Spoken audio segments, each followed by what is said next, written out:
যে বলছে যদি কেউ ক্ষমা চাওয়ার পরে কোনো কেউ যদি ক্ষমা না করে সেজন্য আমি নবীর সুপারিশ আশা না করে।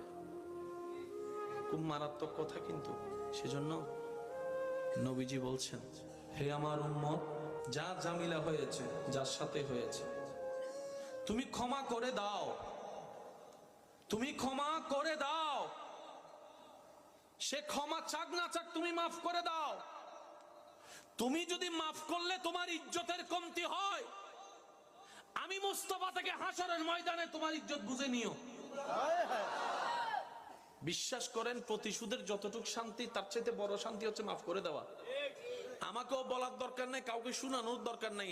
আপনার জীবনের সবচেয়ে বড় শত্রু যে ইনডোর হোক, আউটডোর হোক, ঘরের হোক, বাহির হোক, যার সাথে আপনার বনেও না, যার সাথে চেহারা দেখতে ইচ্ছে করে না, এরকম কেউ থাকলে শুধু মনে মনে আমার দিকে তাকাই হলো কথাটা রাখার জন্য, শুধু মনে মনে বলেন, যা তোর মাফ করে দিলাম।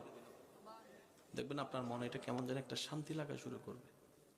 বিশ্বাস করেন ভাই, রাগ, হিংসা, অহংকার এগুলো শয়তানের জিনিস। এগুলা নিয়ে কেউ শান্তিতে থাকতে পারে নাই।